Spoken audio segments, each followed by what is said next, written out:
জীবনের সবচেয়ে দামি সময় হলো এখন। এই দামি সময়ের সবচেয়ে দামি জায়গা হলো আল্লাহর ঘর, মসজিদ। হাদিসের ভাষ্য মতে সবচেয়ে দামি জায়গা। দামি সময়ে দামি জায়গাতে আমরা সময় কাটাচ্ছি, এটা অবশ্যই আল্লাহ তাআলার দয়া। উইনার তো সবাই হয় না। আল্লাহ যাকে দয়া করেন সেই আলহামদুলিল্লাহ সৌভাগ্যবান হচ্ছি। আল্লাহ আমাদেরকে রমজানে আরো বেশি সময় আল্লাহর জন্য দেওয়ার তৌফিক দান করুন। কোরআন মাজিদের একটা প্রসিদ্ধ আয়াত রমজানের শুরু জুমা থেকেই তাফসীর করে আসছি। গত 2 জুমাতে আমরা এই আয়াতের উপর আলোচনা শুনেছি আলহামদুলিল্লাহ। আয়াতটিতে আল্লাহ তাআলা আমাদেরকে একটা দোয়া শিক্ষা দিয়েছেন। আল্লাহ বলেন যে মুমিনরা এভাবেই দোয়া করে। সে দোয়াটা হলো এই, আমরা এই দোয়াটা অনেকে জানি, আজকে আমরা পড়ি। রব্বানা আতিনা ফিদ দুনিয়া হাসানা ওয়া ফিল আখিরাতি হাসানা ওয়া কিনা আযাবান নার। দোয়াটির অর্থ, হে আল্লাহ, হে রব, আপনি আমাদেরকে দুনিয়াতে হাসানা কল্যাণ দান করেন আর আখিরাতের কল্যাণ আমাদেরকে দান করেন। দুনিয়ার কল্যাণ বলতে কি বোঝানো হয় এবং আরো কিছু প্রাসঙ্গিক কথা আমরা গত 2 সপ্তাহে শুনেছি আলহামদুলিল্লাহ। যেগুলো আগে শুনেছি সেগুলো আজকে দ্বিতীয়বার আলোচনা করে সমাধান করব না। আজকে সরাসরি তাফসীরে প্রবেশ করছি। হাসানা বা দুনিয়ার কল্যাণের 3 নম্বর অর্থ আল্লামা আলুসি রব্বানী রাহমাতুল্লাহ লেখেন, আল মারআতুস সালিহা, নেক স্ত্রী, ভালো স্ত্রী। নেক স্ত্রী আসলে আল্লাহর পক্ষ থেকে একজন মানুষের জন্য অনেক বড় দান, আল্লাহর বিশেষ দয়া। কারণ অনেক সময় অনেক বড় আল্লাহর ওলিও নেক স্ত্রী পায়নি। আল্লাহ তাআলা তাদেরকে পরীক্ষা করেছেন। এটা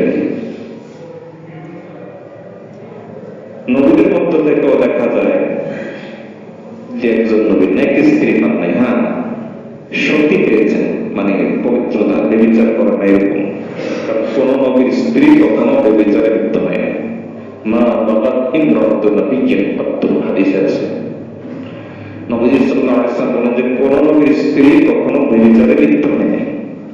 লূত আলাইহিস সালামের স্ত্রী অপরাধীদেরকে সাহায্য করেছে, কিন্তু নিজে কোনো অপরাধ করে নাই।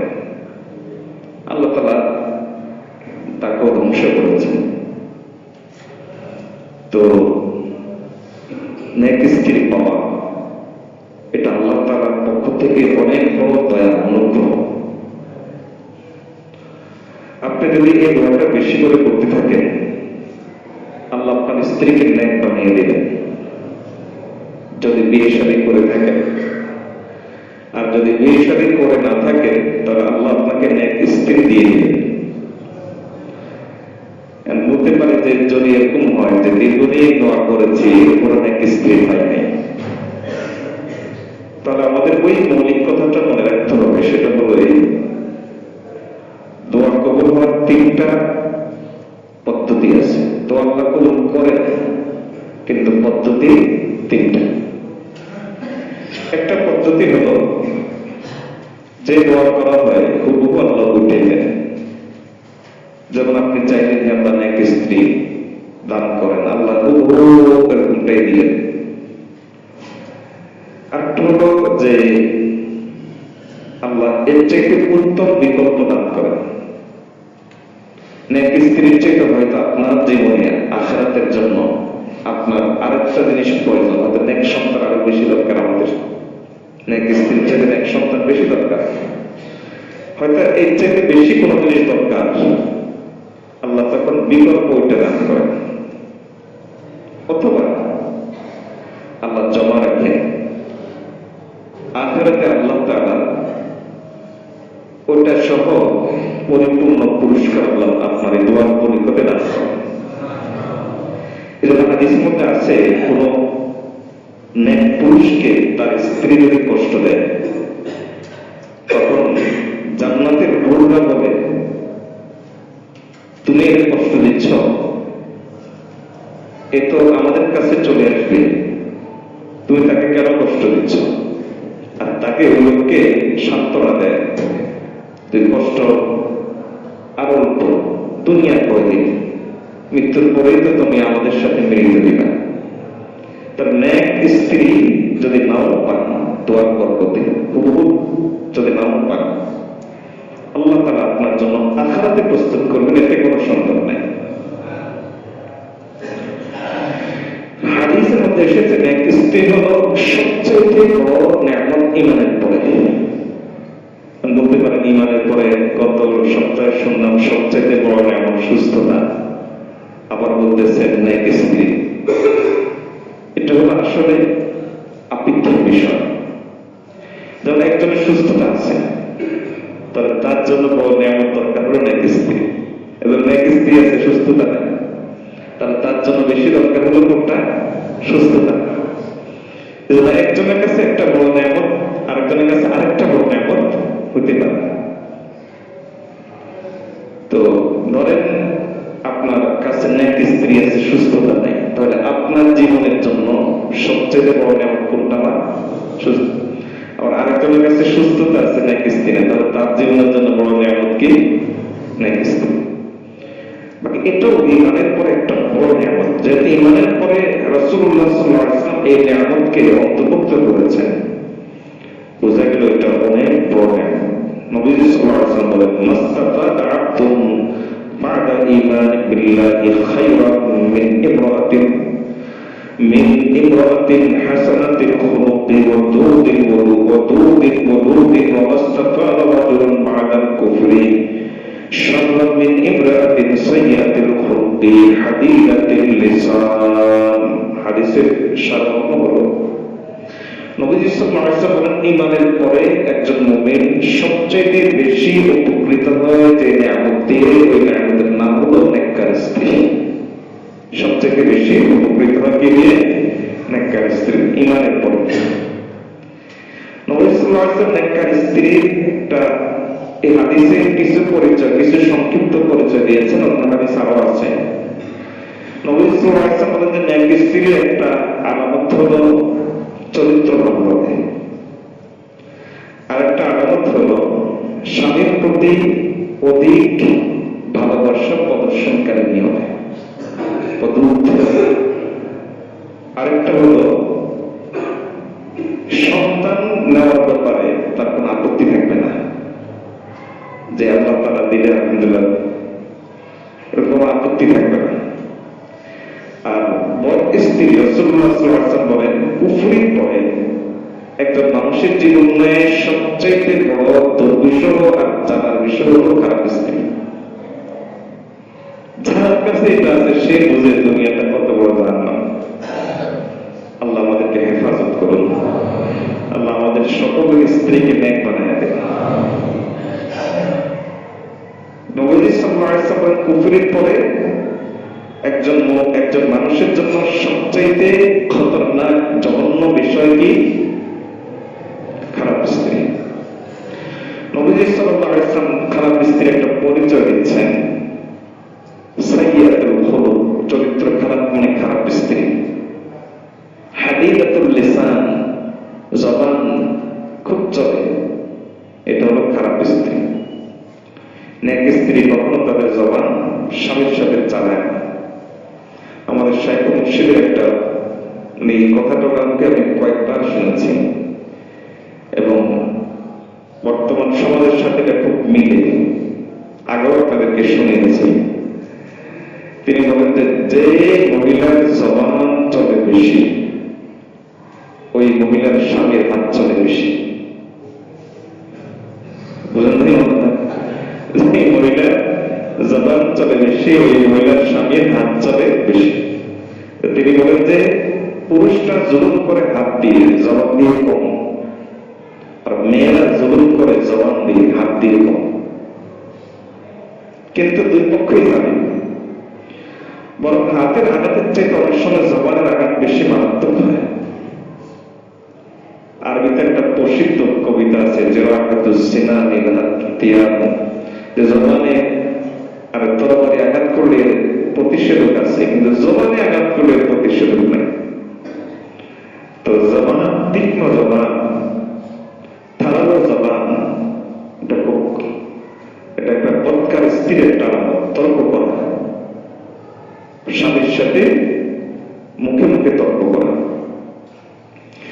রাসূলুল্লাহ সাল্লাল্লাহু আলাইহি ওয়াসাল্লাম ওই সমস্ত মানুষকে নবীজি সাল্লাল্লাহু আলাইহি ওয়াসাল্লাম লানত করেছেন। দেখেন, এবং বলেছেন যে লাইসা মিন্না, তারা আমাদের অন্তর্ভুক্ত নয়। কোন সমস্ত মানুষ? নবী সাল্লাল্লাহু আলাইহি ওয়াসাল্লাম ওই সমস্ত মানুষকে লানত করেছেন যারা মানুষকে তার স্ত্রীর বিরুদ্ধে প্ররোচিত করে। কিছু লোক দেখবে আসলে আমাদের সমাজের মেয়েরা এতটা খারাপ না, পরিবেশ তাদেরকে খারাপ বানায় বেশিরভাগ ক্ষেত্রে। বিশেষ করে বান্ধবীর কথা শুনে। আর যদি কোন সংসারে মেয়ের প্রধান পরামর্শদাতা যদি তার মা হয়, তাহলে দুনিয়া কারো শক্তি নেই ওই সংসারে শান্তি আসে। এটা একবারে বাস্তব কথা। কোন সংসারে যদি, আবার কথা বলি, কোন সংসারে যদি তার প্রধান পরামর্শদাতা যদি তার মা হয়, মেয়ের ক্ষেত্রে বিশেষ করে কোন সংসারে যদি কোন মেয়ের পরামর্শদাতা যদি তার মা বোন হয়, তাহলে দুনিয়ার কোন শক্তি নাই ওই ঘরে শান্তি আনার। ভালো মা হলো নেই, বলতে পারেন ভালো মা হলো কেন নেই? এই প্রশ্নটা করেন না, দিতে পারেন না। ভালো মা হলে কেন নেই? কারণ মায়েরা সন্তানের ব্যাপারে সবসময় নীতির উপর সিদ্ধান্ত নিতে পারবে না, মাতৃত্বের কারণে। মাতৃত্ব মানে টোকা দিলে মনে হবে পাথর মারছে, বুঝেন নাই? দিছে টোকা, মনে হবে কি পাথর মারছে। হয়তো স্বামী স্ত্রী শুধু খুনসুটি করছে, মনে হবে আমার মাইয়ারে নির্যাতন করে শেষ।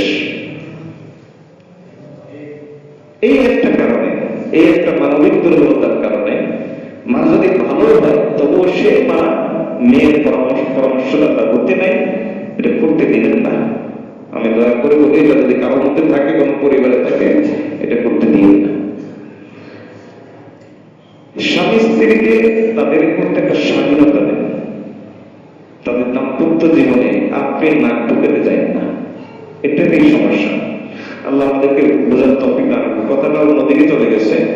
রাসূলুল্লাহ সাল্লাল্লাহু আলাইহি ওয়াসাল্লাম বলেন, লাইসা মিন্না মান খাব্বাবা ইমরাতান আলা যাওজিহা। নবী সাল্লাল্লাহু আলাইহি ওয়াসাল্লাম বলেন যে সে আমার উম্মতের অন্তর্ভুক্ত হতে পারে না। কারণ আমি বলেছি জোয়া লাগাও, আমি বলেছি একে অপরের প্রতি দয়ার আচরণ করো, আমি বলেছি একে অপরকে মাফ করে দাও, আমি বলেছি বড়কে সম্মান করো, ছোটকে স্নেহ করো, আমি বলেছি জ্ঞানীদেরকে সম্মান করো। এই কথাগুলো আমি বলেছি। আমি বলেছি মুসলমানদের সাথে দেখা হলে মুস্কি হাসি দাও, এতে সরকার সব করে। আর তুমি একটা মেয়েকে তার বিরুদ্ধে উস্কে দিচ্ছ, যার সাথে আমার আল্লাহ তার বিধানের মাধ্যমে জোয়ার দিয়েছে। তুমি একটা মেয়েকে তার বিরুদ্ধে উস্কে দিচ্ছ। সাধারণ মুসলমানের ব্যাপারে আমার মূলনীতি হলো মুস্কি হাসি দেওয়া, কথা বলা, সদাচরণ করা, মাফ করে দেওয়া। আর তুমি একটা মেয়েকে তো ওই স্বামীর ব্যাপারে উস্কে দিচ্ছ, যার ব্যাপারে আমি বলেছি যে আমি যদি নির্দেশ দিতাম আল্লাহ ছাড়া অন্য কাউকে সিজদা করা, আমি বলতাম স্ত্রী অথবা স্বামীকে সিজদা করা। তুমি তার বিরুদ্ধে এই মেয়েটা উস্কে দিচ্ছ, লাইসা মিন্না, তুমি আমার উম্মতের অন্তর্ভুক্ত হতে পারো না। তুমি মেয়ের মা হতে পারো, মেয়ের বোন হতে পারো, তুমি তোমার মেয়ের মা হতে পারো, তুমি তোমার মেয়ের বোন হতে পারো, তুমি মেয়ের বান্ধবী হতে পারো, তুমি মেয়ের কাছে হতে পারো। স্বামীর বিরুদ্ধে উস্কানি দিচ্ছ, তুমি আমার মত হতে পারো। তোমার মেয়ের মা হলে হও, তোমার মেয়ের বোন, তোমার বোনের বোন হলে হও, তুমি যেই কথা কেন আমার মত দিতে পারবে না। স্বামীর বিরুদ্ধে উস্কানি দেওয়া এটা চরম একটা গুণা, এটা কবিরা গুণা।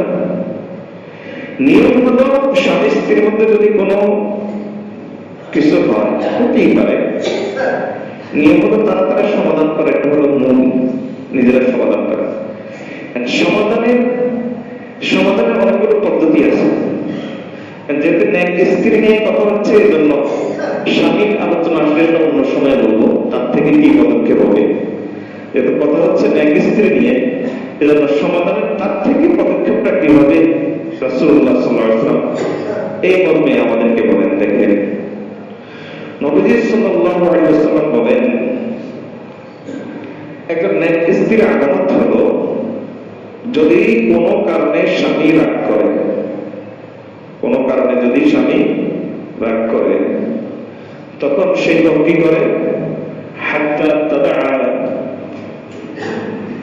নবী সাল্লাল্লাহু আলাইহি ওয়াসাল্লাম বলেন হাত্তা তাদা ইয়াদুহা ফি ইয়াদিহি সুম্মা ইয়াকুলু, হাত্তা তাদা ইয়াদাহা ফি ইয়াদিহি সুম্মা ইয়াকুলু লা আযুকু আবাদান হাত্তা তারদা। কোন এক স্ত্রীর আলাদা হলো স্বামী যদি কোনো কারণে রাগ করে, সেই স্বামীর হাত ধরে বলে সরি, ভুল হয়ে গেছে, আপনি যতক্ষণ পর্যন্ত রাগ ভাঙবেন না ততক্ষণ পর্যন্ত আমিও খুশি থাকতে পারবো না।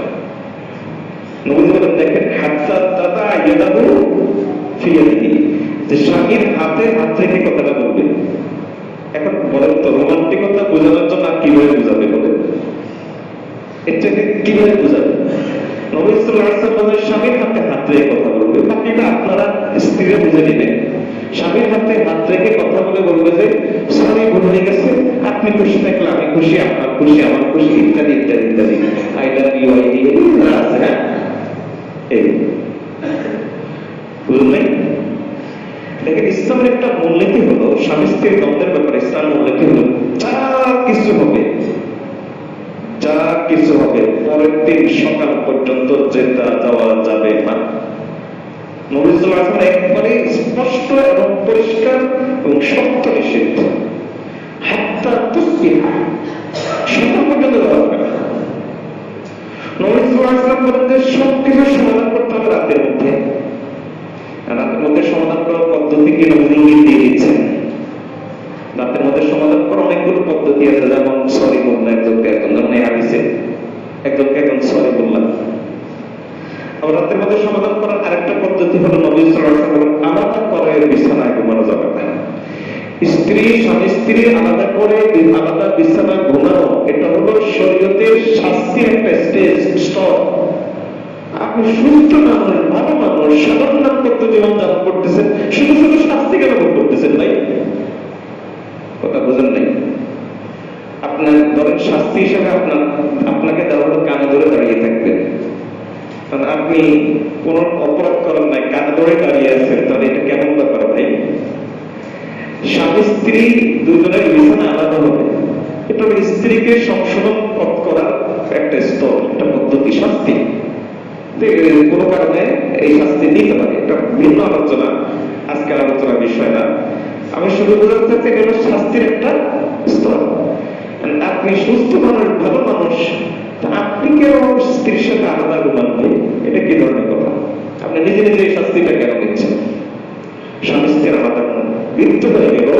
স্বামী স্ত্রীর আলাদা ঘুমানো ইসলাম পছন্দ করে না। অনেকে বলে যে এরকম স্বামী দেখছি যে বুড়ো হয়ে গেছে, এরপর একসাথে থাকতে চায়। সি সি সি সি সি সি তোমার উপর যে সিসি করছে তার উপর সিসি। তুমি ইসলাম বোঝো নাই, দিন বোঝো নাই, এই জন্য তুমি সিসি করতেছ। ইসলাম বলে স্বামী স্ত্রী বিরুদ্ধ হয়ে গেল, তার একসাথে থাকবে। বিয়ের শুরুতে তাদের মধ্যে থাকে মহব্বত, তাদের মধ্যে থাকে রোমান্টিকতা। যখন বয়স হয় তখন তাদের মধ্যে থাকে একের উপর একের নির্ভরশীলতা, একে ছাড়া একে থাকতে পারে না। কোন ওই চাহিদা নাই, কিন্তু একজনের হাত ধরে রেখে ঘুমাইতে ভালো লাগে। ওই চাহিদা নাই, কিন্তু একজনের গালে গান লাগিয়ে ঘুমাতে ভালো লাগে।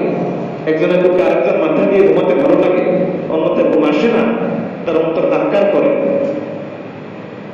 এজন্য তুমি যদি স্বামী স্ত্রীকে আলাদা করে দাও, নবী সাল্লাল্লাহু আলাইহি ওয়াসাল্লাম বলেন তুমি আমার উপর করতে পারো না। তোমার বাবার মেয়ে হতে পারো, তোমার বাবার ছেলে হতে পারো, কিন্তু আমার উম্মত হতে পারো না। আল্লাহ আমাদেরকে কথাগুলো বোঝার তৌফিক দান করুন। তো রাসূলুল্লাহ সাল্লাল্লাহু আলাইহি ওয়াসাল্লাম বলেন যে নেক স্ত্রীর একটা আলামত হলো এই যে স্বামী রাগ করলে তার হাত ধরে বলবে সরি, বলে গেছে, আপনি সন্তুষ্ট, আমি সন্তুষ্ট, আপনি খুশি থাকলে আমি খুশি, এভাবে বলবেন। যেমন আরেকটা যেটা বলতে চাইছিলাম, কোন অবস্থাতে কি করা যাবে না, গোসা সকাল পর্যন্ত নেওয়া যাবে না। নবী সাল্লাল্লাহু আলাইহি ওয়াসাল্লাম রাতের ভিতরে সমাধান করতে হবে। সমাধান করার একটা পদ্ধতি আছে, আরেকটা পদ্ধতি নবী বলেন যত কিছুই হোক আলাদা ঘুমানো যাবে না। একজন কথার কথা রাশিয়া একজন আমেরিকার মতো যুদ্ধ করছে, তবুও রাতের বেলা সমঝোতা করতেই হবে, এক বিছানায় ঘুমাতেই হবে। নবীজি বলেন যদি তোমরা আলাদা বিছানায় ঘুমাও আমার ফেরেশতারা সকাল পর্যন্ত লানত করবে, সকাল পর্যন্ত লানত করবে। কেন তুমি আলাদা ঘুমিস? এত এত কিছু স্বামী স্ত্রীর সম্পর্ককে ঠিক রাখার জন্য ইসলাম এত প্রোটেকশন কেন দিচ্ছে?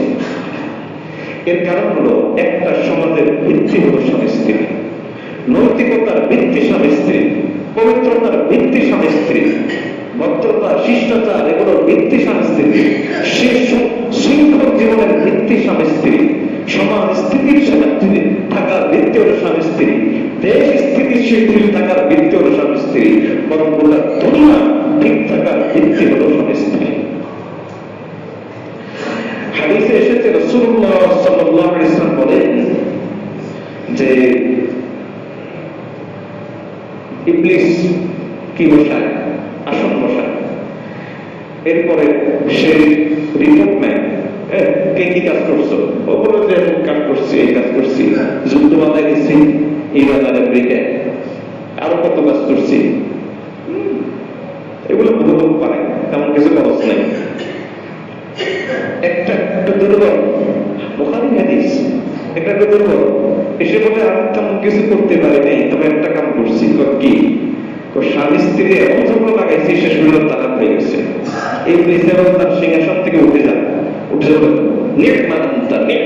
তুই আমার আসল উত্তরসূরি, তুই ঠিক কাজ করছো, তুই একদম কাজের কাজ করছো, এই বলে তার সাথে কোলাকুলি করে। এর কারণ কি? এই দুটা একটা সংসার ভেঙে গেলে একটা ছেলেমেয়ের বাচ্চাদের জীবনে বাবা মা যদি না থাকে, পারিবারিক শিক্ষা থাকে না। প্রাতিষ্ঠানিক শিক্ষা পরের বিষয়, পারিবারিক শিক্ষা হলো মূল আগের বিষয়। পারিবারিক শিক্ষা থাকে না, এই সন্তান যদি খারাপ হয় সমাজে যাবে, আরেকজনের মেয়ে হলে বৌমা হবে, আবার ছেলে হলে সে আরেকজন একটা মেয়েকে বিয়ে করে আনবে। তাহলে এই যে একটা খারাপ সিলসিলা শুরু হয়ে গেল, খারাপ সিলসিলাতে জারিয়ে গেল, কারণ একটা জেনেটিক ব্যাপার, এটা এক প্রজন্ম থেকে আরেক প্রজন্ম হয়ে যাচ্ছে। এই যে খারাপ সিলসিলা যখন জারি হয়ে যায়, মূল ভিত্তিটা কোনখান থেকে শুরু? স্বামী স্ত্রীর সম্পর্ক নষ্টের মাধ্যমে। এজন্য রাসূলুল্লাহ সাল্লাল্লাহু আলাইহি ওয়াসাল্লাম বলেন যে তার স্ত্রীর বিরুদ্ধে কাউকে উস্কানি দেয়, লাইসা মিন্না, সে আমার অন্তর্ভুক্ত হতেই পারে না। যে তার স্বামীর বিরুদ্ধে কাউকে উস্কানি দেয়, সে আমার অন্তর্ভুক্ত হতেই পারে না। নেক স্ত্রীর আরেকটা গুণ কি? নবী সাল্লাল্লাহু আলাইহি ওয়াসাল্লাম বলেন নেক স্ত্রীর আরেকটা গুণ হলো, নবী সাল্লাল্লাহু আলাইহি ওয়াসাল্লাম বলেন যখন তুমি তাকে দেখবে তখন খুশি হয়ে যাবে। এখন দেখেন ইসলামের একটা মূলনীতি কি? ঘরে ঢোকার সময় মুস্কি হাসি দিয়ে ঢোকা, এটা যে সুন্নাত জানেন আপনারা? এটা কি জন্য? কারণ আপনি ঘরে ঢুকছেন, দুনিয়ার সব ঝামেলা করে আপনি ঘরে ঢুকছেন, আপনার মেজাজটা খারাপ, হাসি দিলেন না, বউ কিন্তু আপনাকে দেখার সাথে সাথে একটা আতঙ্কে, না জানি আজকে কি হয়েছে, আপনার সাথে সে স্বাভাবিক আচরণ করতে পারবে না। আপনি ঘরে ঢোকার সময় একটা মুস্কি হাসি দেন, বউ তখন খুশি হয়ে কি করবে? মুস্কি হাসি দিয়ে মনে মনে করবে আজকে কোনো গিফট আছে। গিফট যদি ফিজিক্যাল নাও থাকে, বাস্তবে যদি নাও থাকে, আত্মিক একটা গিফট আছে, অন্তরের প্রশান্তি, এটা তো একটা বড় গিফট। এই যে নবী সাল্লাল্লাহু আলাইহি ওয়াসাল্লাম যে এই যে একজনের দিকে তাকিয়ে হাসছে, এই যে স্বামী স্ত্রীর সম্পর্ক একটু একটু একটু জোড়া লেগেছে, একটু বিল্ড আপ হয়েছে, নবী সাল্লাল্লাহু আলাইহি ওয়াসাল্লাম আল্লাহর কাছে এটা এত প্রিয়, আল্লাহ আরশ থেকে মুস্কি আসেন। চিন্তা করেন তাহলে নেক স্ত্রীর একটা আলামত হলো যে তোমাকে দেখলে তোমার স্বামী যেন খুশি হয়ে যায়। আচ্ছা, স্বামীর জন্য একটা সুন্নাত, স্ত্রী নবী সাল্লাল্লাহু আলাইহি ওয়াসাল্লাম স্ত্রী তুমি এমন ভাবে তার সাথে আচরণ করবা যেন সে খুশি হয়ে যায়। ইজা নাযারা ইলাইকা তাসাররুক, যখন সে যখন সে তোমার দিকে তাকায় যেন তুমি খুশি হয়ে যাও।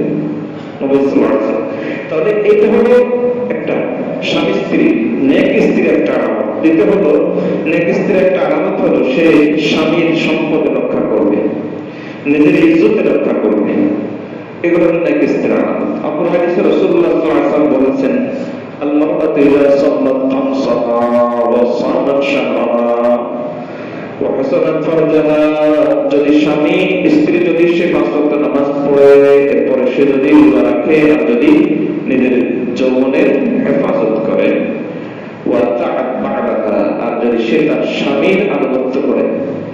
আমাদের মা বোনরা এটা বোঝে না যে স্বামীর আনুগত্য করা এটা কিন্তু এমন নয় যে সুন্নাত, বিষয়টা এরকম না, এটা ওয়াজিব। স্বামীর আনুগত্য করা কি ওয়াজিব। নবী সাল্লাল্লাহু আলাইহি ওয়াসাল্লাম যে সে স্বামীর আনুগত্য করে, তার কিয়ামত দিনে তাকে বলা হবে যে তুমি জান্নাতের যে কোনো দরজা দিয়ে ইচ্ছা প্রবেশ করো। তাহলে কত মজার বিষয় না? আল্লাহ আমাদেরকে যেগুলো বলেছে আমল করার তৌফিক দান করুন। আধা ঘন্টা বলছি না, আরো 3 মিনিট আছে। আল্লাহ আমাদেরকে যেগুলো বলেছে এগুলো করে আমল করার তৌফিক দান করুন। সকলে আমিন। নেক স্ত্রী এর জন্য আল্লাহর কাছে দোয়া করবেন, রব্বানা আতিনা ফিদ দুনিয়া হাসানা। নেক স্ত্রী যে গুণগুলো বলেছে এরকম গুণী সম্পন্ন যেন স্ত্রী পান, এজন্য আল্লাহর কাছে কি করবেন? দোয়া করবেন। আপনার স্ত্রীকে নেক করে দিতে পারেন কে? আল্লাহ। কার কাছে? আল্লাহর কাছে। তিনি পারবেন, পারবেন এরকম না। তিনি যদি নবীজির হত্যাকারীকে নবী সাল্লাল্লাহু আলাইহি ওয়াসাল্লামের এত বড় সাহাবী বানিয়ে দিতে পারেন, হত্যা করার উদ্দেশ্যে রওনা দিয়েছেন কে? তাকে বানিয়ে দিলেন কি? ওমর রাদিয়াল্লাহু তাআলা। আল্লাহু আকবার। তাহলে আপনার স্ত্রীকে এর চেয়ে খারাপ চিন্তা আপনার হয়ে পড়ে না, করে আপনার এর চেয়ে খারাপ চিন্তা। আপনার স্ত্রীকে নেক বানাইতে পারবেন না, আপনি কেমনে চিন্তা করেন?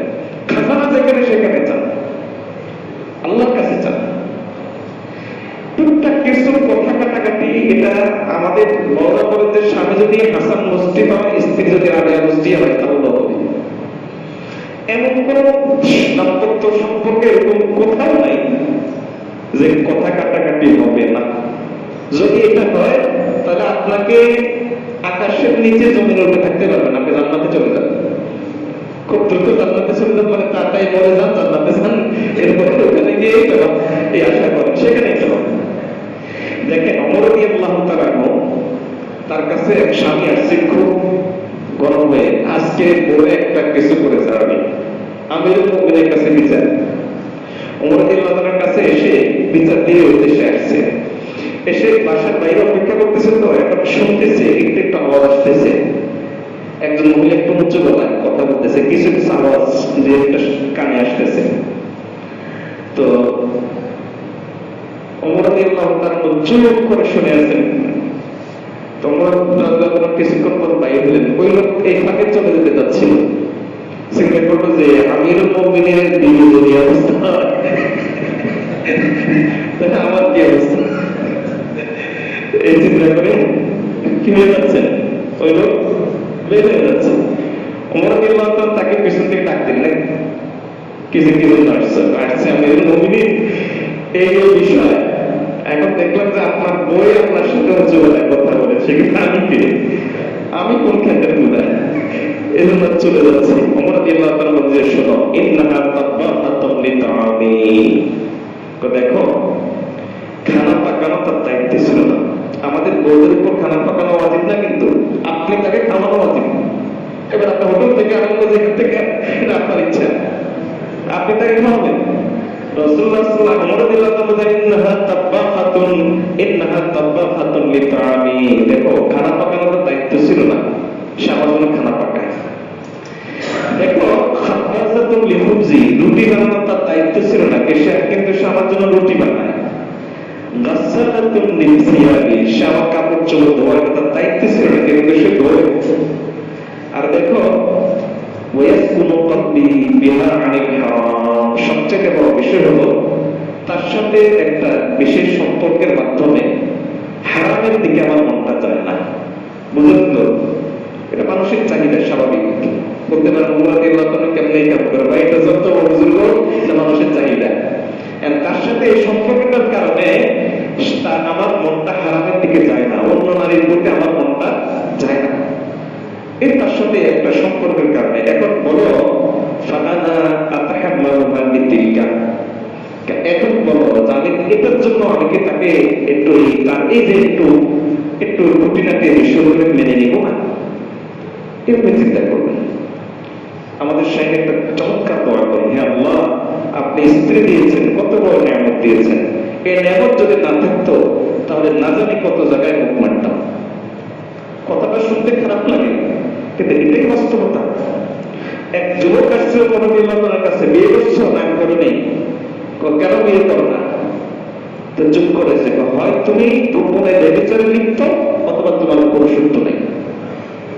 পুরুষত্ব আছে আর ব্যভিচার থেকে বাঁচতে চায়, বিয়ে ছাড়া এটা হতেই পারে না। বিয়ে তোমার করতেই হবে, হয় তুমি গোপনে ব্যভিচারে লিপ্ত, অথবা তোমার পুরুষত্ব নেই। তাহলে বিয়ে মানুষের একটা প্রয়োজন, এটা মানুষের একটা জৈবিক প্রয়োজন, মানুষের মানসিক প্রয়োজন, মানুষের ইমানি প্রয়োজন, মানুষের দিনই প্রয়োজন, মানুষের সাংসারিক প্রয়োজন, বিয়ে প্রয়োজন। এই প্রয়োজনটা আপনি তার মাধ্যমে পূরণ করতেছেন। আরে ভাই, বাসায় 2 দিন যদি লোক না থাকে, তাহলে আমি আমার অবস্থা বলি, কাপড় একটা ওখানে, পায়জামা ওখানে, গোল করে জামা ওখানে, প্লেট 10টা, বেসিনে 3টা টেবিলে, লবণের বাটি ওখানে পড়ে আছে, মশারি তো ওই দিন তাকায় দিচ্ছে, আর পড়ার পড়াকাল